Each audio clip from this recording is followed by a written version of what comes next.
ഇനി നമുക്ക് നല്ലൊരു ഉലുവ ഇല തോരൻ അങ്ങോട്ട് റെഡിയാക്കി എടുക്കാം. അതിനുവേണ്ടി കുറച്ച് ഉലുവയുടെ ഇല നല്ലപോലെ കഴുകി വൃത്തിയാക്കി അങ്ങോട്ട് എടുത്തിട്ടുണ്ട്. ഇനി ഇത് ചെറുതാക്കി അങ്ങോട്ട് കട്ട് ചെയ്യണം. കട്ട് ചെയ്തിട്ട് ഇതിലേക്ക് വേണ്ട ചേരുവകളൊക്കെ അങ്ങോട്ട് ചേർത്ത് നമുക്ക് അടിപൊളിയായിട്ട് നമ്മുടെ ഉലുവ ഇല തോരൻ അങ്ങോട്ട് റെഡിയാക്കാം. നമ്മുടെ ഉലുവ ഇല നല്ലപോലെ അരിഞ്ഞ് എടുത്തിട്ടുണ്ട്. അതിൻ്റെ കൂടെ തന്നെ സവാള, പച്ചമുളക്, കറിവേപ്പില എല്ലാം ചേർത്ത് കൊടുത്തിട്ടുണ്ട്. ഇനി നമുക്കിതിലേക്ക് അല്പം മഞ്ഞപ്പൊടിയും ഉപ്പും കൂടെ ചേർത്ത് നല്ലപോലെ ഇളക്കിയെടുക്കണം. അന്നേരം ഉപ്പും മഞ്ഞപ്പൊടിയും തേങ്ങയും കൂടെ ചേർത്ത് കൊടുത്തിട്ടുണ്ട്. ഇനി നല്ലപോലെ ഇളക്കി കൊണ്ടിരിക്കും.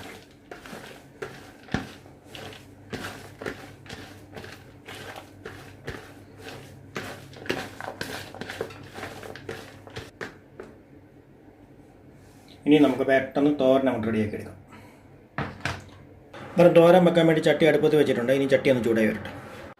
അന്നേരം ചട്ടി അങ്ങോട്ട് വെച്ച് ചട്ടി ചൂടായി വന്നിട്ടുണ്ട്. ഇനി നമുക്കിതിലേക്ക് വെളിച്ചെണ്ണ അങ്ങോട്ട് ചേർത്ത് കൊടുക്കാം.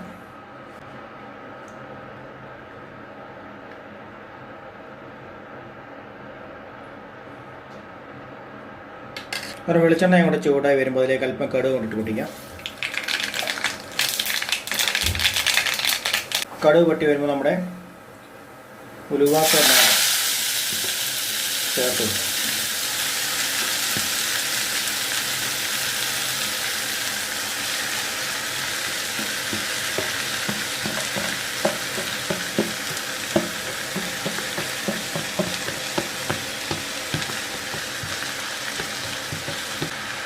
എന്നിട്ട് നല്ലപോലെ ഇളക്കി ഒന്ന് മിക്സ് ചെയ്തിടണം.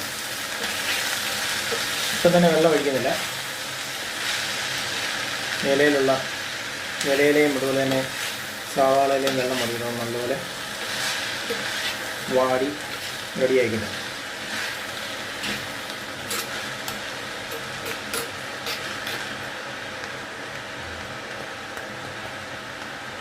ഇനി നമുക്ക് അടച്ച് ഒരു 5 മിനിറ്റ് അങ്ങോട്ട് വെക്കാം.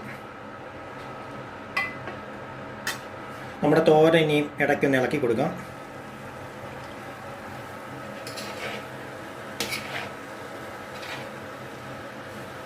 എല്ലാം നാവി വന്ന് റെഡിയായിക്കൊണ്ടിരിക്കുകയാണ്. ഇളക്കി കൊടുത്ത് നമുക്ക് ഉപ്പൊക്കെ ചെക്ക് ചെയ്ത് നോക്കണം.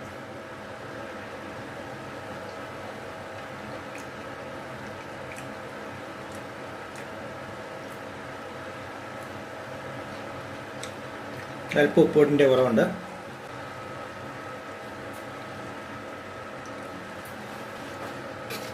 ഇത് നല്ലപോലെ ഇളക്കിയാണ്.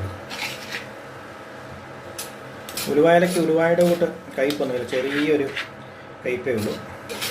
ചോറിൻ്റെ കൂടെ ഒക്കെ കഴിക്കാൻ നല്ല ടേസ്റ്റാണ്. കഴിച്ചിട്ടില്ലാത്തവർ തീർച്ചയായിട്ടും വാങ്ങി റെഡിയാക്കി കഴിച്ചു നോക്കും.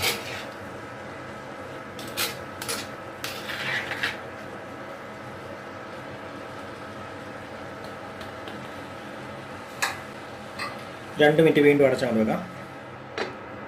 അന്നേരം നമ്മുടെ സ്വാദിഷ്ടമായിട്ടുള്ള ഉലുവ ഇല തോരൻ ഇവിടെ റെഡി ആയിട്ടുണ്ട്. വെള്ളമെല്ലാം വറ്റി നല്ല ഡ്രൈ ആയിട്ടുണ്ട്. ഇനി ആ ചട്ടിയുടെ ചൂടത്ത് ഒന്നുകൂടെ ഒന്ന് ഡ്രൈ ആയിക്കോളും. നമ്മുടെ കിടലിനായിട്ടുള്ള നമ്മുടെ ഉലുവ ഇലത്തോരൻ നല്ല ടേസ്റ്റാണ്. ഇതെല്ലാവരും ഇതൊന്ന് ട്രൈ ചെയ്ത് നോക്കാം.